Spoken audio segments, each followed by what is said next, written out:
श्रीफल, श्रीफल किसको कहते हैं? अरे यहां नारियल नहीं है, श्रीफल। श्रीफलाय नमः, श्री द्रुमाय नमः। चलो ये मंत्र बता देते हैं। सोमवार को बिल्वपत्र नहीं उतारना चाहिए,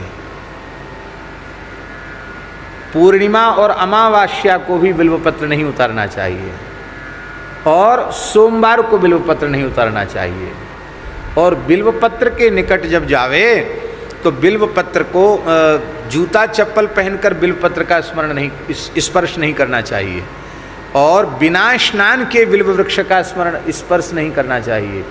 साक्षात भगवती महालक्ष्मी ही बिल्व वृक्ष के रूप में विराजमान है।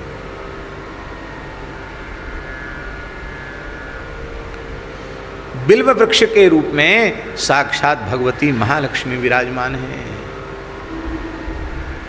इसलिए बिल्व वृक्ष के पूजन का और बिल्व वृक्ष के स्पर्श का मंत्र है श्री फलाय नमः, श्री द्रुमाय नमः। क्या?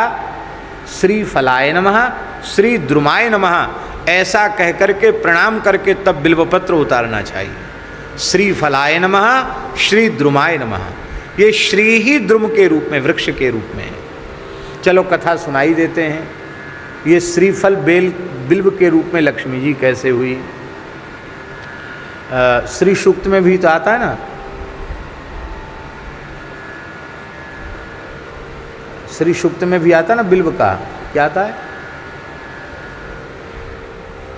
देखो उठ नहीं रहा। हिरण्यवर्णाम हरिणीम सुवर्ण ऋतस्रजाम चंद्राम हिरण्यमीं लक्ष्मीं जात वेदो माँ भाव ताम माँ वह जात वेदो लक्ष्मी मनवगामिनीं यस्याम हिरण्यम विंदेयम गामस्वं पुरुषाम अस्तु पूर्वाम रतमध्याम अस्तनाद प्रमोदिनीं श्रियं देवी वहे श्रीर्मा देवी युष्टाम कांसोस हरिण प्राकाराम आर्द्राम ज्वलतीं तृप्तां तर्पयन्तीं पद्मेष्टां पद्मवर्णां ताम यो पयो श्रियं चंद्रां प्रभास्यां स ज्वलन्तीं श्रियं लोके देवजुषा मदां ताम पद्मे शरणं हम प्रपदे लक्ष्मीर्मनिषदां त्वां प्रणोमि। आदित्यवर्णे तपसोदिजातो वनस्पतिस्तव वृक्षोथ विल्वः, वनस्पतिस्तव वृक्षोथ विल्वः। वनस्पति जो वृक्ष नाम बिल्व नाम का वृक्ष है वो आपका स्वरूप है, ये वेद में लिखा है। वनस्पतिस्तव वृक्षोत बिल्वः तस्य फलानि तपसा नुनन्तु मायांतरायाश्च बाह्या अलक्ष्मी ही। उसके जो फल हैं हमारी अलक्ष्मी को नुदंतु, बाहर दरिद्रता का नाश करें। बेल का फल दरिद्रता का नाश करता है। सीताराम, बिल्व का फल उसका गूदा निकाल करके भीतर का, और उसको गाय के घी में डुबा करके हवन करने से लक्ष्मी जी की विशेष कृपा प्राप्त होती है।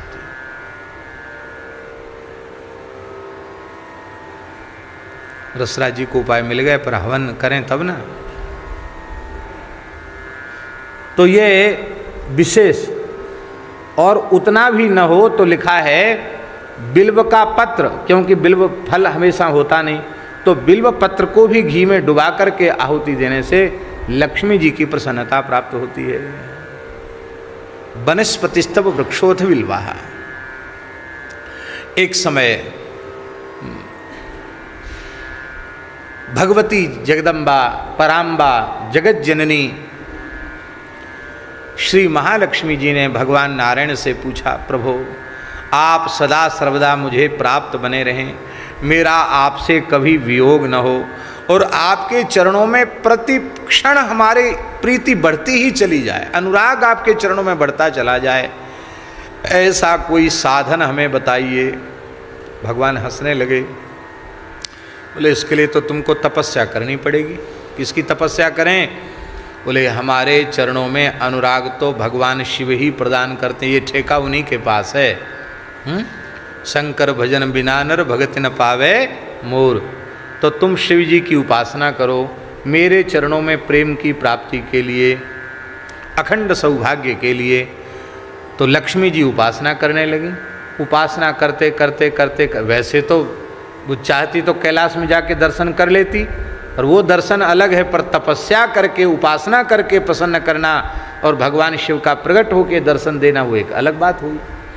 तो जैसे ही तपस्या करते करते उपासना करते करते बहुत समय लक्ष्मी जी को बीत गया। अब लक्ष्मी जी ने सोचा कि मैं भगवान शिव का अर्चन करूं।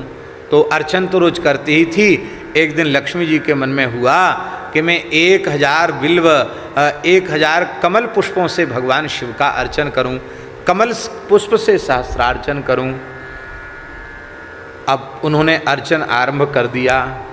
भोले बाबा ने लीला की। क्या लीला की? 2 कमल के पुष्प चुरा लिए। 2 कमल के पुष्प चुरा लिए। सब चोरी करते हैं, हमारे वृंदावन के ठाकुर जी को दोष नहीं लगाना चाहिए, समय आने पर सब कर लेते हैं। बोल भले ही लीला है, पर 2 कमल चुरा लिए शंकर जी ने। अब पूजन के बीच में उठना, बोलना, संकेत करना, या वो तो भगवती महालक्ष्मी संकल्प करें तो प्रकट हो जाए, पर ये अपनी शक्ति का प्रयोग करना वो भी एक दोष ही है। उपासक बन के उपासिका बन के बैठी हैं। तब उन्होंने विचार किया अब मैं क्या करूं। तब उनके मन में आया कि भगवान श्री नारायण हमारे पयोधरों को खिले हुए कमल का जो बंद जो माने अध खिला हुआ जो कमल है, उस वह उपमा हमारे पयोधरों की भगवान नारायण देते हैं, तो क्यों ना यही कमल हैं, ये कमल ही मैं अर्पित कर दूं। तो उन्होंने तत्काल अपने पयोधर ही कमल के रूप में अर्पित कर दिए। तत्काल भगवान शिव पार्वती प्रकट हो गए। भगवती का स्वरूप तो तत्काल यथावत ही हो गया, पर वो जो अपने पयोधर अर्पित किए थे उसका सिंचन भगवान शिव ने अमृत से किया, और सिंचन करते ही भूमि से बिल्व वृक्ष प्रकट हो गया। इसलिए इसको श्री द्रुम कहा गया। लक्ष्मी जी से प्रकट है ये, और इसमें ब्रह्मा जी, विष्णु भगवान, शिव जी, संपूर्ण देवी देवताओं का निवास इसमें होता है। बिल्व वृक्ष के नीचे 68 करोड़ तीर्थों का निवास होता है। बिल्व वृक्ष के नीचे बैठकर साधन करने से बहुत जल्दी मंत्र सिद्धि होती है। शंकर जी की स्थापना की जरूरत नहीं पड़ती। बिल्व वृक्ष के नीचे सहज शिव जी उसके नीचे विराजते हैं, समस्त देवता विराजते हैं। यही भाव मेरे मन में जब ये कथा आई थी तो हमारे मन में ये भाव आया था, कहीं ऐसा हो जहाँ शिव जी को मध्य में हम विराजें और प्राकृतिक रूप से कम 11-12 बिल्व के वृक्ष हों, और उन वृक्षों का ऐसे झुरमुट बन के प्राकृतिक शिव जी का मंडप बन जाए, जिसमें बिल्व वृक्ष के बीच में बैठकर शिव जी का स्मरण किया जाए, वहीं बैठ के राम राम किया जाए। तो हमारे पुरानी गौशाला में बाबा हैं, ये कर तो रहे हैं वहाँ तैयारी, चबूतरा के चारों ओर 10-12 बिल्व वृक्ष लगा करके उसकी तो कुछ दिनों में भगवान की दया से एक विलक्षण बिल्व कुंज बन जाएगी। बिल्व की बड़ी भारी महिमा है। ये जो बिल्व के 3 पत्र होते हैं, 3 पत्ता होता है ना बिल्व के, उन 3 त्रिदलम त्रिगुणाकारम त्रिनेत्रम चतुर्धायुधम, ये 3 जो बिल्व के दल हैं उनमें दाहिने पत्ते में भगवान नारायण विराजमान हैं, बाएं पत्ते में श्री ब्रह्मा जी विराजमान हैं, और बीच का जो ऊर्ध्वमुखी पत्र होता है, ऊपर वाला पत्र, उसमें भगवान महेश्वर, भगवान शिव विराजमान हैं। इस तरह से तीनों देवता पत्र में विराजमान है। इसलिए बिल्व वृक्ष को बिना स्नान के नहीं स्पर्श करना चाहिए, और शरीर में, सारे शरीर में तेल लगाया हुआ हो तब भी स्पर्श नहीं करना चाहिए। जो मर्यादा बिल्व के लिए है वही मर्यादा तुलसी जी के लिए है। तुलसी जी का भी स्पर्श बड़ी मर्यादा पूर्वक करना चाहिए। और महाराज जी, बिल्व का जो फल है ना वो इतना पवित्र होता है कि बिल्व, आप एक बार आपने बेल खाया, बेल का शरबत पी लिया या बेल खा लिया, तो 27 दिन के भीतर यदि मृत्यु हो जाए तो उसकी अधोगति नहीं होगी, उसको नरक नहीं जाना पड़ेगा, वो उत्तम लोकों में जाएगा। एक बार बिल्व भीतर जाने से 27 दिन तक शरीर में उसका दिव्य प्रभाव होता है। हम बड़े भावपूर्वक स्मरण कर रहे हैं। पूज्य श्री प्रभुदत्त ब्रह्मचारी जी ने एक ग्रंथ लिखा है, बिल्व फल अमृत फल। हमको एक बार वह इतना मोटी पुस्तक है, उसको पढ़ने का अवसर मिला है। पूज्य श्री ब्रह्मचारी जी महाराज 12 वर्ष तक बिल्व पत्र और बिल्व फल खा करके ही रहे थे, और 12 वर्ष तक उन्होंने गायत्री की उपासना की थी, और लगभग 300 से ऊपर पुस्तकें उन्होंने अपने जीवन में लिखी। बड़ा अद्भुत जीवन, क्या कहना, अद्भुत जीवन था। और उनके भगवत प्रेम की बात पूज्य गुरुदेव भक्तमाली जी से हमने सुनी। संवत 2001 में, आज 77 चल रहा है इस समय, माने 76 साल पहले, 76 साल पहले पूज्य ब्रह्मचारी जी ने जो 84 कोस की परिक्रमा निकाली थी, उसमें अपने पूज्य गुरुदेव भी थे। पंडित श्री भक्तमाली जी ने पूरी कथा कही थी भक्तमाल की, और उसमें बड़े बड़े महात्मा थे।